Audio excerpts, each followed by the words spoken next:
MLC కవిత అక్రమ అరెస్టును మాజీ మంత్రి సత్యవతి రాథోడ్ తీవ్రంగా ఖండించారు. లిక్కర్ కేసులో ఎలాంటి ఆధారాలు లేకున్నా అరెస్టు చేయడం అన్యాయమన్నారు. పార్లమెంటు ఎన్నికల్లో లబ్ధి పొందేందుకే దర్యాప్తు సంస్థలతో బీజేపీ నాటకాలాడుతోందని సత్యవతి ఫైర్ అయ్యారు. అటు ప్రధాని మోదీ దేశ నాయకుడిలా కాకుండా గల్లీ లీడర్లా మాట్లాడుతున్నారని మాజీ ఎమ్మెల్యే గొంగేడి సునీత అన్నారు. కార్పొరేట్ సంస్థలకు ప్రధాని ఏజెంట్గా వ్యవహరిస్తున్నారని ఆమె ధ్వజమెత్తారు.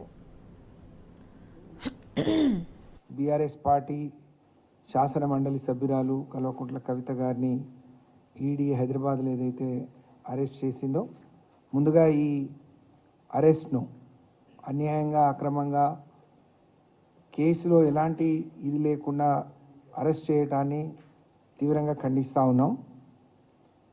ఈ అరెస్ట్ కోణం చూస్తే ఇక్కడ కేసీఆర్ గారిని, బీఆర్ఎస్ పార్టీని, అక్కడ కేజ్రీవాల్ గారిని, ఆ పార్టీని, అంటే దేశవ్యాప్తంగా నరేంద్ర మోడీ గారికి, బీజేపీకి ఎవరైతే ఎదురు తిరుగుతారో, ఎవరైతే కలిసి పనిచేయరో వాళ్లను లోబర్చుకోవటం, ఇబ్బంది పెట్టడమే పనిగా మరి బీజేపీ పాలన, నరేంద్ర మోడీ గారి పాలన కొనసాగుతుంది. అందులో భాగంగానే ఈ పార్టీని బలహీనపరచాలనే కుట్రలో భాగంగానే కవిత గారిని లిక్కర్ కేసులో అరెస్ట్ చేయడం జరిగింది అని చెప్పి ఈ సందర్భంగా తెలియజేస్తూ ఉన్నాం.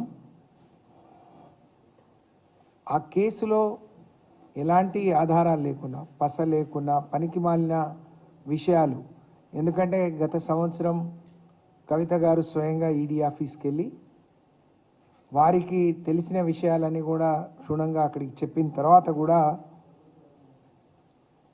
అసెంబ్లీ ఎన్నికల ముందు పిలిపించి కవిత గారిని దోషిగా నిలబెట్టే ప్రయత్నం చేసిండ్రు. ఆ రోజు సాక్షిగా పిలిచి మీకేం తెలుసు ఏంటి అని పిలిపించుకొని అసెంబ్లీ ఎన్నికల్లో లాభపడాలని బీజేపీ ప్రయత్నం చేసింది. నిజంగా తను దోషిగా ఉంటే, ఆ కేసుతోనే తనకు సంబంధం ఉంటే మరి ఆ రోజే అరెస్ట్ చేయాల్సింది. స్వయంగా తనే ఈడీ ఆఫీస్ వరకు, ఢిల్లీ వరకు పోయినా మరి ఆ రోజు అరెస్ట్ చేయకుండా పార్లమెంట్ ఎన్నికల ముందు అరెస్ట్ చేయడాన్ని మరి సభ్య సమాజం కూడా గమనించాలని చెప్పి నేను విజ్ఞప్తి చేస్తూ ఉన్నాను.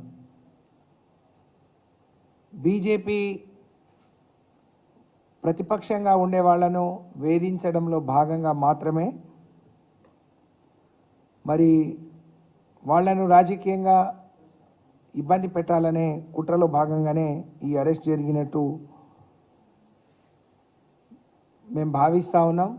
బీఆర్ఎస్ పార్టీ కేసీఆర్ గారి మీద కుట్రకు మరి కవిత గారి మీద తీర్చుకునే ప్రయత్నం నిజంగా చాలా బాధాకరం.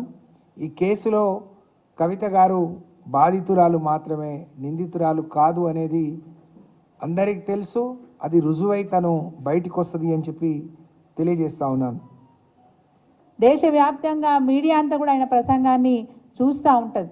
అట్లాంటి వ్యక్తి, ఆ స్థాయిలో ఉన్న వ్యక్తి ఒక చిన్న విషయాన్ని ఆయన నోటి వెంట మాట్లాడుతున్నారంటే నరేంద్ర మోడీ గారి దిగజారుడుతనానికి ఇదే తార్కాణం. ఇంకా అంతకుమించి చెప్పాల్సిన అవసరం ఏం లేదు. కవిత గారికి ఏమైనా డబ్బులు ముట్టాయా? వాళ్ళ ఇంట్లో ఏమైనా డబ్బులు దొరికినాయా? ఆమె అకౌంట్లోకి ఏమైనా డబ్బులు వచ్చి పడ్డాయా? ఎక్కడన్నా సాక్ష్యాధారం ఉందా? రాష్ట్రాలు వాళ్ళ పాలసీలు వాళ్ళు చేసుకుంటూ ఉంటారు. కేంద్ర ప్రభుత్వం కూడా అనేక కొత్త పాలసీలు తీసుకొచ్చింది. ఆమ్ ఆద్మీ పార్టీ ఢిల్లీలోనే కాదు, పంజాబ్లో కూడా ఉంది. అదే ఆమ్ ఆద్మీ పార్టీ పంజాబ్లో కూడా మరి మద్యం పాలసీ తీసుకొచ్చింది, అది అమల్లో ఉన్నది. ఒక్క ఢిల్లీ విషయానికి వస్తే కేజ్రీవాల్ని ఇబ్బంది పెట్టాలనే ఆలోచనతో పాటు తనకు సహకరించని ప్రతిపక్షాలను ఎట్లయినా సరే లొంగ తీసుకోవాలి, వాళ్ళు పిడికిట్లో పట్టుకోవాలి, నా ఇష్టం ఉన్నట్టు రాచరికం చెయ్యాలనేది నరేంద్ర మోడీ గారి ఆలోచన సుస్పష్టం. గతంలో ఈ దేశాల్లో ఉన్న కాంగ్రెస్ ఏమో స్కాంగ్రెస్గా మారిపోయింది. ప్రతి దానికి స్కాములు స్కాములు స్కాములు స్కాములు. మరి ఈరోజు నరేంద్ర మోడీ గారు కార్పొరేట్ సంస్థలను సాధడానికి ఒక ఏజెంట్ లాగా పనిచేస్తుంది దేశంలో. భ్రష్టాచార్కు హటాయింగే అంటాడు. అసలు ఈ దేశాన్ని భ్రష్టు పట్టించిందే నరేంద్ర మోడీ. అప్పిలో ఊబిలోకి ఈ దేశాన్ని తీసుకుపోయిందే నరేంద్ర మోడీ. కార్పొరేట్ సంస్థలకు ఊతమిచ్చిందే నరేంద్ర మోడీ.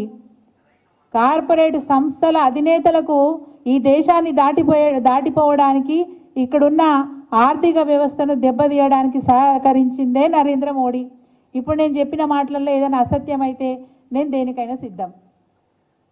ఒక ప్రధానమంత్రి స్థాయిలో ఉన్న వ్యక్తి చెప్తున్న మాటలు చేస్తున్న చేష్టలు చాలా సిగ్గుచేటుగా అనిపిస్తున్నాయి. ఈ దేశ పౌరురాలుగా బాధపడతా ఉన్నాను.